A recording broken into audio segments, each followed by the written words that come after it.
নমস্কার বন্ধুরা, welcome to my channel SB explorer. তো বন্ধুরা, সকলকে জানাই গুড ইভিনিং। তো আজকের ভিডিওতে কিছু গুরুত্বপূর্ণ আপডেট তোমাদের সাথে শেয়ার করতে চলেছি। তো যারা চ্যানেলে প্রথমবার এসেছো অবশ্যই সকলে একটা করে সাবস্ক্রাইব করে দিও।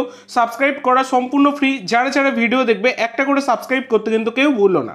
তো বন্ধুরা, প্রথমেই যে আপডেটটা দিয়ে শুরু করব সেটা হচ্ছে আজকে রিলায়েন্স ফাউন্ডেশন ডেভেলপমেন্ট লিগে মোহনবাগান মাঠে নেমেছিল এবং তাদের প্রতিপক্ষ ছিল উড়িষ্যা এফসি। যে ম্যাচটা কিন্তু মোহনবাগান 7-0 গোলে জয়লাভ করলো। হ্যাঁ বন্ধুরা, 7-0। যেখানে গোল করেছে সেট্টো দুখানা গোল করেছে, সুয়েল একটা, ফারদিন দুখানা, এংসন সিং এবং তপন, সব মিলিয়ে কিন্তু 7-0 গোলে জয়লাভ করেছে মোহনবাগান। একটা বড় জয় RFLDL লিগে, সেটা তোমরা বলতেই পারো।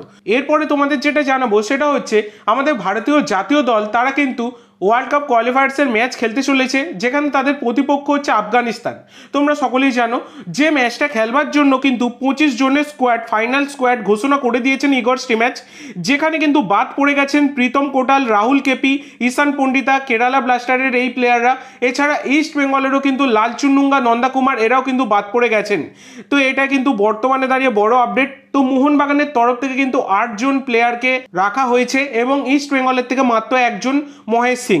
এছাড়া কিন্তু ইমরান খান, জয় গুপ্তা এরাও কিন্তু সুযোগ পেয়েছে। ISL-এ ভালো খেলার পুরস্কার সেটা বলাই যায়। ইমরান এবং জয় গুপ্তা তারাও কিন্তু সুযোগ পেয়েছে।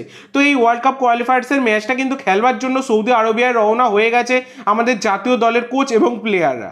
তো এরপরে তোমাদের যে আপডেটটা দিতে চলেছি সেটা হচ্ছে রয় কৃষ্ণা, তিনি কিন্তু ফিজি জাতীয় দলে আবার ডাক পেলেন। তিনি ফিজি জাতীয় দলের এমনিতেই ক্যাপ্টেন, তো বর্তমানে তিনি কিন্তু আবার ডাক পেলেন। তো ফিজি কিন্তু 18 এবং 21 তারিখে দুখানা ম্যাচ খেলতে চলেছে, যেখানে তাদের প্রতিপক্ষ হচ্ছে সলোমন আইল্যান্ড।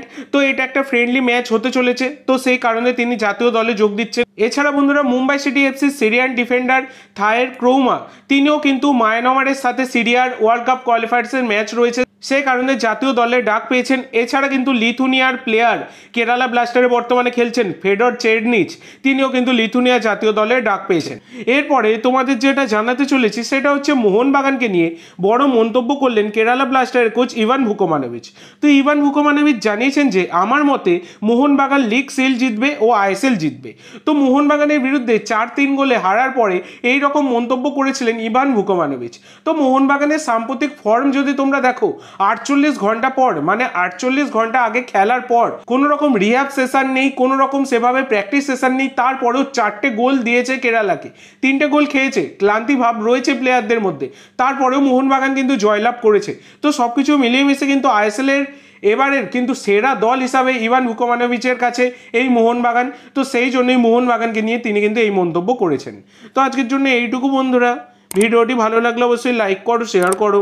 আমার চ্যানেলে প্রথমবার এসে থাকলে চ্যানেলটি সাবস্ক্রাইব করো আর কমেন্ট করে জানাও ভিডিওটি কেমন লাগলো। ধন্যবাদ।